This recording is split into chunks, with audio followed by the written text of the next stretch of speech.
On va parler du développement. Cette fois-ci, nous sommes au niveau de l'Alaba. L'Alaba qui fait parler d'elle, cette province. Alors, nous recevons pour vous M. Kachungia. Loïc, bienvenue.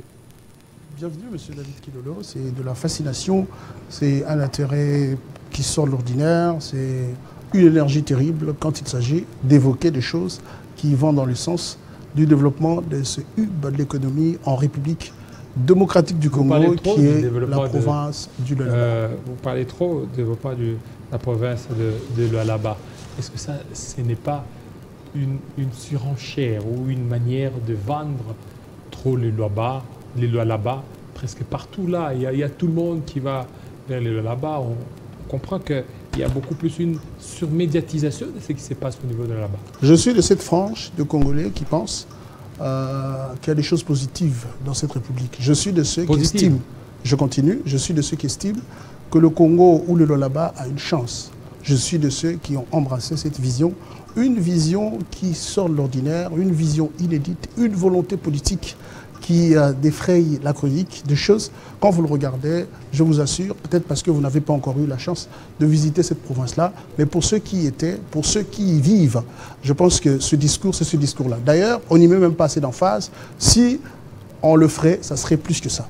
Au Lualaba, il y a des choses terribles. Au Lualaba, il y a une transformation légendaire. Au Lualaba, il y a une métamorphose. Il y a quoi, je peux expliquer dans le fond. Pratiquement, parce que pas aller trop là-bas. En termes de voirie, au niveau urbain, il y a un changement radical. C'est-à-dire aujourd'hui, vous avez de l'asphalte presque partout. Ce n'est plus un luxe comme ça l'a été autrefois. Quand vous êtes, par exemple, en termes de bâtiments qui logent les différentes administrations au niveau de la province, il n'y en a rien à dire. Quand vous regardez par rapport aux infrastructures aéroportuaires, c'est extraordinaire. Aujourd'hui, le Lualaba est en train de loger ça veut dire l'aérogare qu'on ne retrouve pas sur l'étendue du territoire national. C'est des choses qu'il faut en parler. Aujourd'hui, quand vous regardez les différents bâtiments qui doivent, comme je l'ai dit tantôt, quand vous entrez à l'intérieur de la province, il y a des choses qui n'existaient pas autrefois, qui se font aujourd'hui. Il y a des constructions d'écoles, il y a de l'eau potable, il y a toutes ces choses-là. Et donc, il faut y être, il faut visiter le Lualaba pour comprendre finalement qu'il y a même des choses que nous omettons quand on voudrait dépeindre cette province. Voilà, parce que vous parlez d'une manière concrète. Pour ceux qui sont en train de nous suivre, en quoi ils diront que le Lualaba, c'est un modèle par rapport aux autres provinces?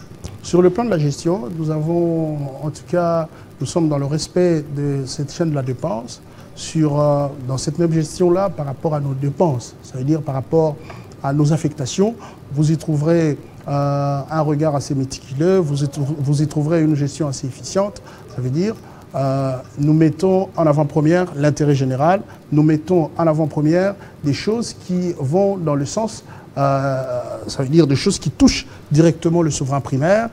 Quand vous y arrivez par rapport à la volonté politique, comme je l'ai dit, qui est en train de s'implémenter au niveau de la province. Donc il y a des tas de choses qui doivent, d'ailleurs, qui doivent même être repliquées sur l'étendue du territoire, ce qui permettra à notre République de migrer vers une émergence et une émergence. Alors qu'est-ce qui fait qu'il y a une différence entre ce qui se passe sur le Lualaba et aussi dans d'autres provinces? Il y a comme par exemple au niveau du Katanga, du Katanga au niveau de Lubumbashi. On sent que Lubumbashi, oui, mais le Lualaba devient de plus en plus en poupe que Lubumbashi. La première réflexion, ce que les gens vont dire, qu'on est une province riche, nous recélons beaucoup de richesses, il y a beaucoup d'entrées en termes de recettes publiques, mais il y a aussi quand même cette volonté politique-là. C'est pour ça que je reviens de la part de qui? De la part de la gestionnaire, ça veut dire l'exécutif provincial, de l'autorité numéro 1, voilà, celle qui détient l'impérium aujourd'hui, celle qui est à la tête de la gestion. Je crois ici, c'est même un message qu'on devra lancer à la gente féminine, que les femmes, autrefois on a cru que les femmes ne pouvaient pas avoir cette possibilité-là. Autrefois on a cru que les femmes, leur place c'était peut-être à la maison. Mais aujourd'hui on a quand même cette femme qui va rester dans les mémoires politiques de cette République. Une femme qui a brillé par une exemplarité terrible.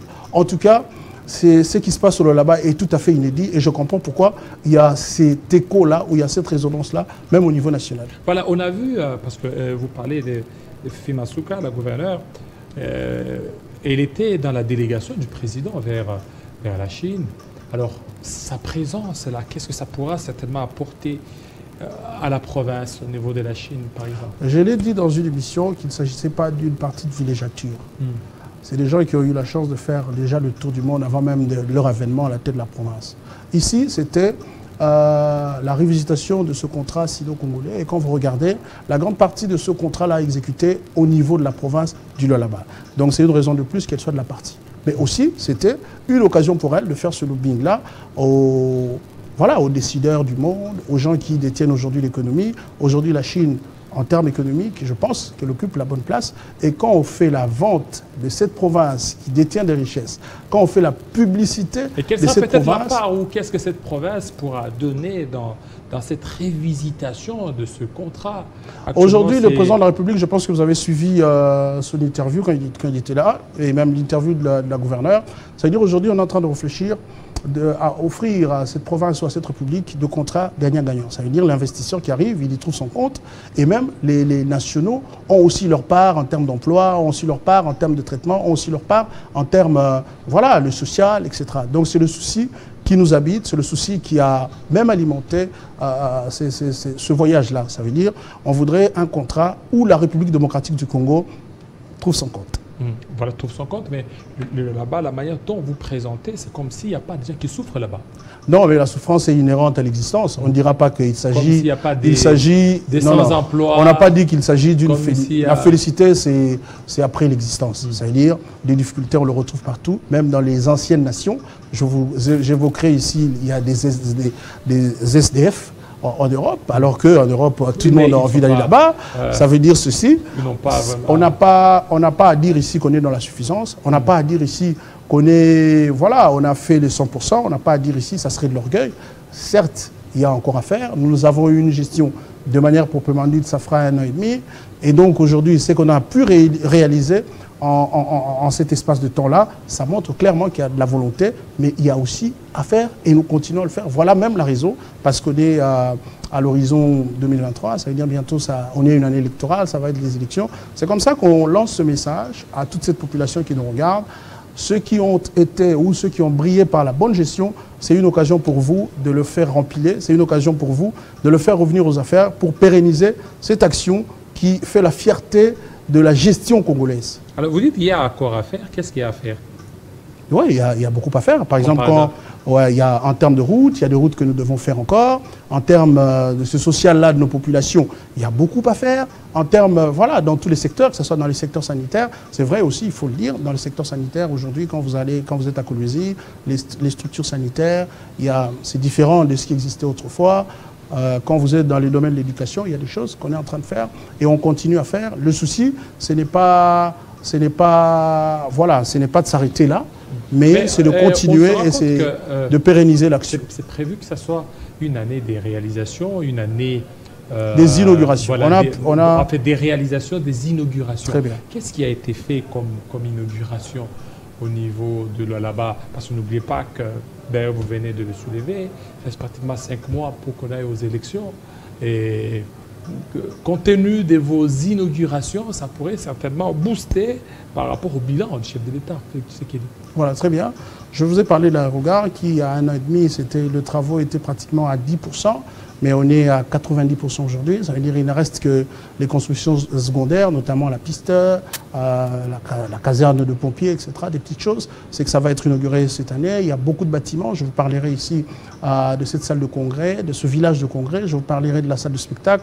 Je vous parlerai de différents ponts disséminés à travers la province. Je vous parlerai des écoles construites à l'intérieur même ou dans l'arrière-province. Je vous parlerai ici de la voirie qui, ça veut dire on l'utilise sans même qu'il y ait un événement inaugural. Ça veut dire qu'il y a toute une avalanche, il y a toute une panoplie, c'est en un point finir.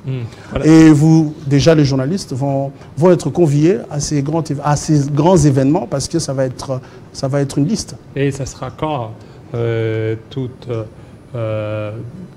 ces réalisations? Déjà, il y a l'aérogare qui va être à la disposition de la population. Si vous voulez des estimations, dans quelques 2-3 mois, vous verrez déjà qu'on va amorcer cette série d'inaugurations. Sur le financement propre de la province? Oui, ça veut dire tout ce qui se passe en province, c'est vrai, hein, que le gouvernement provincial peut toujours faire quelque chose, mais le 90%, c'est avec les recettes, c'est avec cette gestion, c'est avec cette canalisation des recettes. Voilà, ça veut dire que c'est sur fonds propres de la province du Lualaba. Vous parlez des canalisations de ces recettes.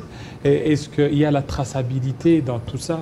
Aujourd'hui, s'il y a une province, déjà, il vous souviendra, lors de son visite, l'inspecteur général, M. Gilles Alinguetti, dans son satisfecit, il a eu le temps de jeter des fleurs sur ce gouvernement provincial parce que c'est un gouvernement, parmi les rares gouvernements qui ont compris aujourd'hui, ça veut dire qui ont intériorisé la bonne culture en termes de gestion. C'est une province qui a intériorisé la chaîne de la dépense. Ce n'est pas facile de respecter cette chaîne-là, soyez-en sûrs, mais au Lualaba, tout est suivi de manière très méticuleuse et nous respectons la chaîne de la dépense, nous respectons l'argent qui appartient à l'État, nous respectons les recettes qui appartiennent à la République. Tout le monde veut aller là au niveau de Lualaba.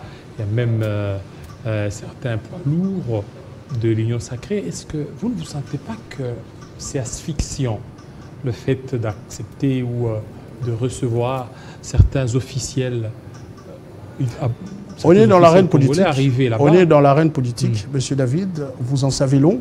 C'est-à-dire l'arène politique dans un environnement démocratique. Ça veut dire où on est une démocratie. Ce n'est pas la première fois qu'on va organiser les élections dans cette République. Ça veut dire tout le monde est libre, tout celui qui se reconnaît congolais est libre de chercher un électorat, tout celui qui se reconnaît congolais est libre de faire sa promotion, de faire sa publicité, de tenter sa chance. Mais ici, ce n'est pas de la théorie, nous sommes dans la pratique. Ça veut dire nous avons des preuves et des preuves irréfutables à présenter au souverain primaire. Ça veut dire ces preuves qui ont articulé notre gestion, ces preuves qui feront finalement que la réflexion va être très facile parce qu'ils nous ont vus à l'œuvre, ils nous ont vu agir. Officiels, quand ils viennent, eux, ils viennent dans la théorie. Ils ne rentraient pas à Bredouille à Kinshasa, non?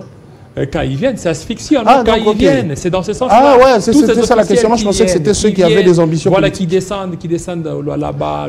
Non, ce n'est pas asphyxiant, ça n'a rien à voir. Et d'ailleurs, ce n'est pas que le Lualaba.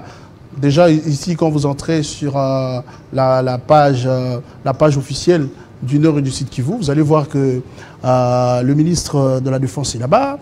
Quand vous entrez dans les pages officielles de la province... Sur les 58 ministres, okay. 58 ministres, presque tous les 58 sont déjà descendus. Il faut savoir aussi que ce que nous réalisons au quotidien fait finalement en sorte qu'il y ait cette polarisation-là. Ce que nous réalisons, déjà vous-même, vous avez parlé de cette aura que nous dégageons aujourd'hui.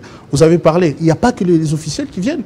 Il y a les journalistes qui viennent, il y a tout le monde qui vient. C'est les gens qui viennent s'imprégner des réalités sur terrain. C'est très important. Quand vous avez regardé à la télévision, vous pensez qu'on y met de l'emphase, vous pensez qu'il s'agit, on est en train de fomenter des choses, mais quand vous êtes sur terrain, ça vous permet de toucher, de se rassurer de la première main et même de saisir la réalité sur terrain. C'est très important. Je vous convie aussi à venir au Lualaba. Je pense que vous serez sur la liste de ceux qui viennent régulièrement.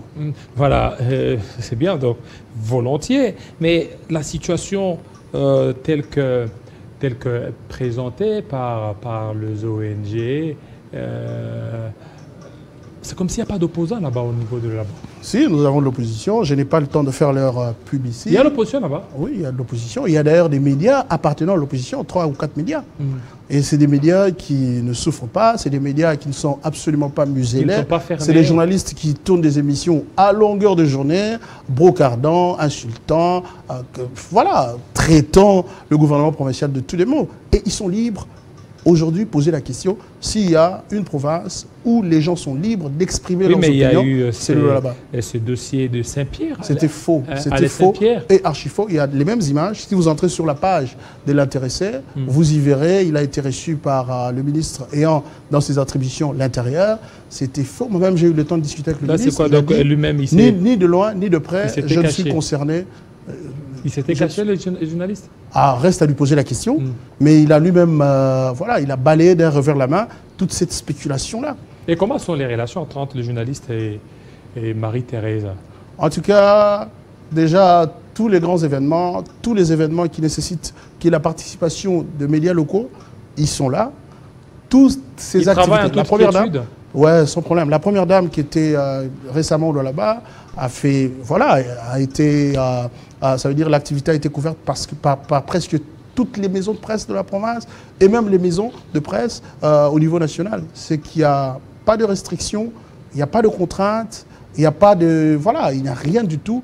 tout le monde est libre d'exprimer ses opinions. D'ailleurs, on fait partie de ces provinces rares où l'opposition a toute sa place, où l'opposition est en train de vaquer à ses occupations dans la tranquillité. Est-ce que les chaînes dont fait allusion, les chaînes de l'opposition, ont aussi des facilités comme celle de Fifi Masuka? En tout cas, beaucoup de facilité. Déjà, j'oublie même qu'il y a une chaîne qui lui appartient parce que c'est le même diapason, parce que c'est le même traitement. Chacun a sa place et aussi selon les mérites. Parce qu'il faut savoir aussi que quand on est Télé 50, c'est tout à fait différent de quand on est un média qui évolue à Bunia. Voilà. Merci beaucoup Loïc, surtout de votre passage. Le Lualaba, la province, il fait froid ces derniers temps là-bas. Ouais, c'est un peu comme ici, à Kinshasa, il fait très froid aussi. Il fait très froid. Ouais, mais chez nous, il fait plus froid qu'ici. Voilà. Et ça se passe très bien là. Ouais, ça se passe très bien. Il faut faire un tour par là, voir un peu, et joindre voilà, la théorie à la pratique. Voilà, merci beaucoup. C'est entendu, ça n'est fini, fidèles téléspectateurs. Vous avez été nombreux à nous suivre, vous aviez raison. Restez branchés sur Télé 50, sur toute nos plateformes, aussi radio 96.2 MHz.